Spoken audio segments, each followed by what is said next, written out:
Islam mengajarkan prinsip-prinsip moral dan etika yang kuat dalam berbagai aspek kehidupan, termasuk dalam kegiatan ekonomi dan transaksi bisnis. Transaksi di dalam Islam haruslah memenuhi beberapa persyaratan untuk memastikan keadilan dan kejujuran. Tapi sobat ekonomi semua tahu nggak? Ternyata ada loh transaksi yang dilarang di dalam Islam. Nah, sobat ekonomi semua penasaran kan? Apa saja sih transaksi yang dilarang dalam Islam? Dan kenapa transaksi tersebut bisa dilarang? Maka dari itu, untuk mengetahui lebih lanjut, simak videonya sampai selesai ya.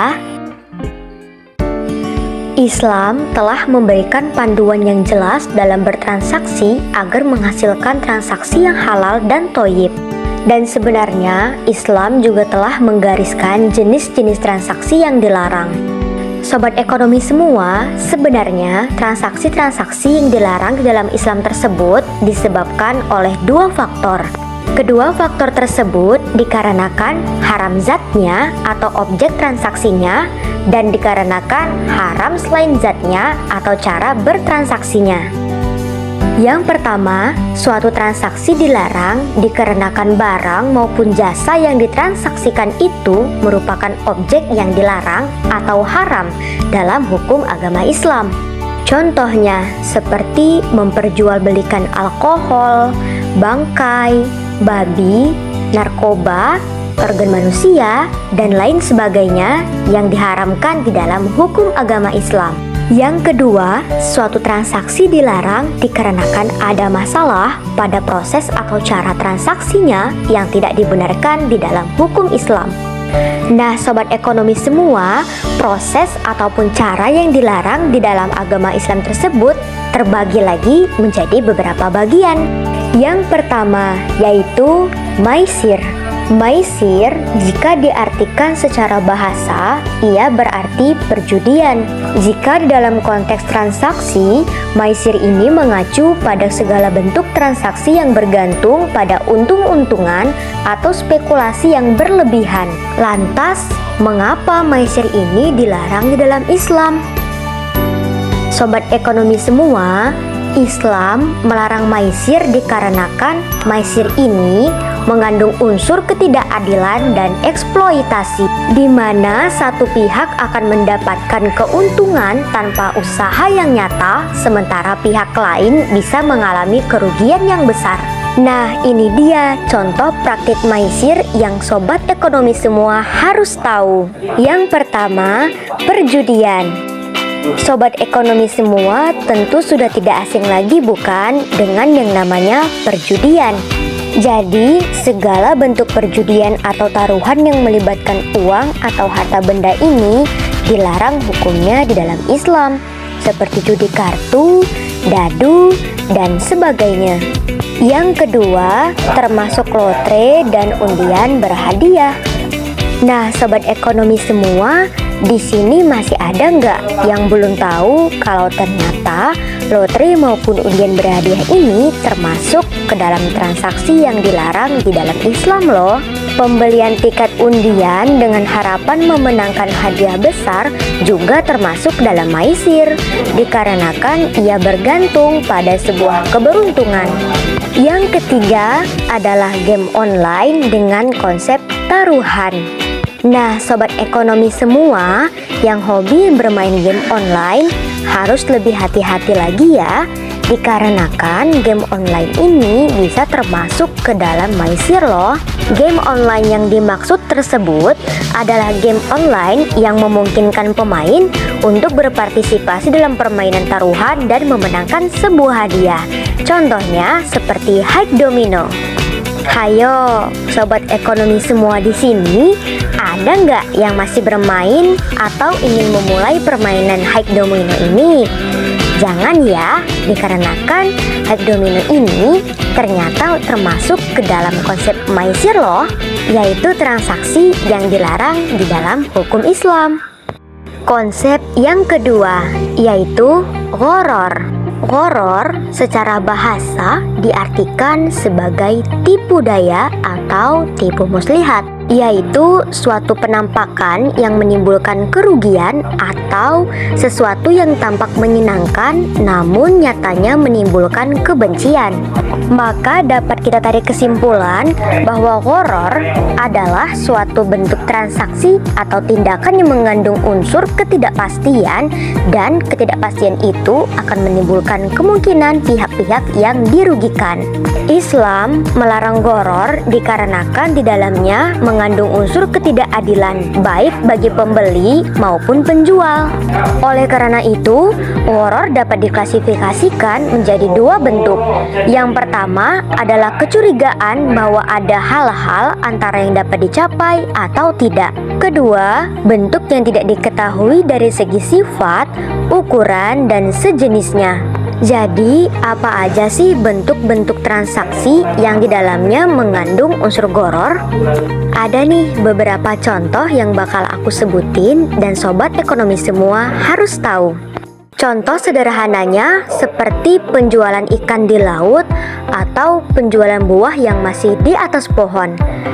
Kedua penjualan ini tentunya tanpa kepastian berapa jumlah dan kualitas ikan atau buah yang akan dipanenkan, maka di dalamnya tentu mengandung unsur ketidakpastian atau gharar. Yang kedua, kontrak yang tidak jelas. Perjanjian jual beli di mana syarat dan ketentuannya tidak jelas atau rinci, seperti waktu pengiriman barang yang tidak ditentukan, sudah dipastikan di dalamnya mengandung unsur ketidakpastian atau ketidakjelasan, yaitu unsur gharar. Contoh yang ketiga, asuransi konvensional. Beberapa bentuk asuransi konvensional ternyata bisa mengandung gharar loh, dikarenakan premi dibayar tanpa kepastian kapan dan berapa jumlah klaim yang akan diterima. Pembagian transaksi yang dilarang yang ketiga, yaitu riba. Sobat ekonomi semua tentu sudah sangat familiar bukan mendengar kata riba? Di berbagai kesempatan, riba dapat diartikan dalam berbagai artian. Namun, seiring dengan perkembangan zaman, riba di masyarakat identik dengan yang namanya bunga perbankan, di mana dapat kita tarik kesimpulan bahwa riba diartikan sebagai keuntungan atau kelebihan dalam pinjaman. Contoh sederhananya seperti meminjamkan uang dengan ketentuan dalam pengembalian jumlahnya harus melebihi dari jumlah yang dipinjamkan. Maka kelebihan yang terdapat di dalam pengembalian pinjaman tersebut itulah yang dinamakan dengan riba. Di sini aku bakal sebutin beberapa contoh praktik riba yang sering kita temui di kehidupan sehari-hari. Contoh yang pertama, pinjaman dengan bunga. Meminjamkan uang dengan syarat harus dikembalikan lebih dari jumlah yang dipinjam, baik dalam bentuk bunga tetap maupun variabel, termasuk ke dalam contoh praktik riba loh. Contoh yang kedua, kartu kredit. Penggunaan kartu kredit yang mengenakan bunga atau saldo yang belum dibayar juga termasuk ke dalam contoh praktik riba. Yang ketiga, deposito berbunga. Menyimpan uang di bank dengan imbalan bunga tetap setiap periode tertentu juga termasuk ke dalam contoh praktik riba. Sobat ekonomi semua, selain bentuk transaksi yang sudah disebutkan sebelumnya, ternyata masih ada lagi nih beberapa bentuk transaksi lain yang dilarang di dalam Islam, di mana transaksi-transaksi tersebut sudah banyak dilakukan dan dipraktekkan di kehidupan sehari-hari. Transaksi tersebut dinamakan Bai'un Najasyi. Bai'un Najasyi ini digambarkan sebagai sekelompok orang yang bersepakat dan bertindak sebagai pembeli berpura-pura menawar barang di pasar dengan tujuan untuk menjebak orang lain agar ikut dalam proses tawar-menawar tersebut, sehingga permintaan palsu tersebut akan menaikkan harga jual produk dan orang ketiga akhirnya akan terpancing untuk ikut membeli barang tersebut pula. Bentuk yang kedua dinamakan dengan ihtikar.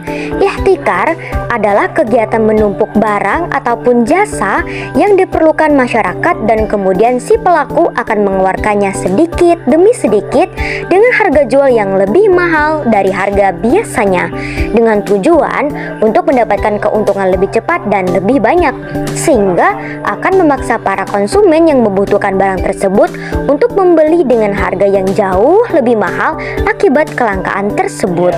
Sobat ekonomi semua, ihtikar atau kegiatan penumpukan barang ini dilarang di dalam hukum Islam dikarenakan di dalamnya mengandung unsur ketidakadilan atau eksploitasi. Sebagaimana disebutkan dalam sabda Rasulullah SAW yang menyebutkan barang siapa yang menimbun barang dan jasa kebutuhan pokok maka telah melakukan suatu kesalahan atau dosa.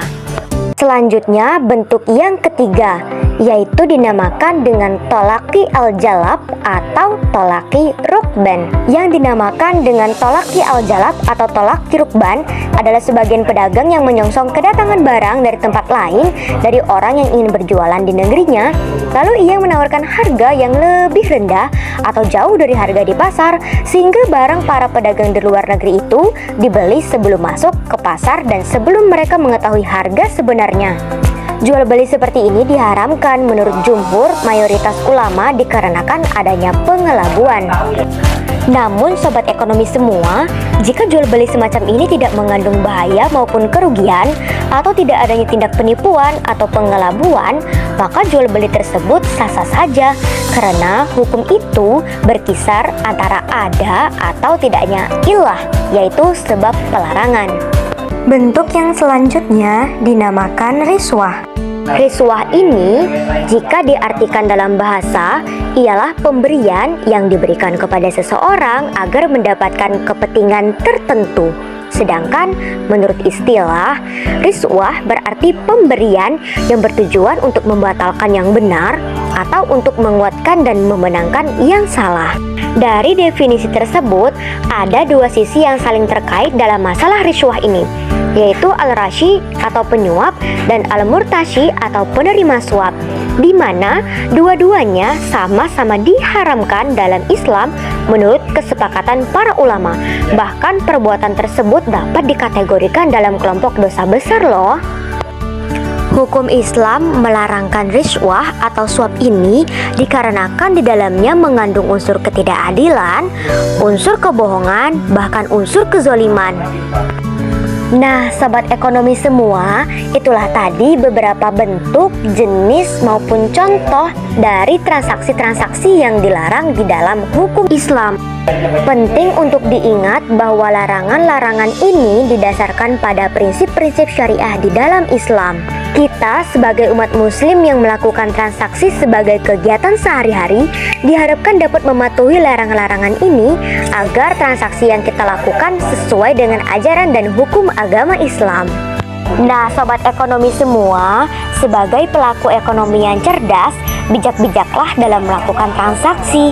Mulai dari sekarang, kita usahakan untuk menjauhi dan tidak melakukan transaksi-transaksi yang dilarang di dalam hukum Islam, sebagaimana yang sudah dijelaskan sebelumnya.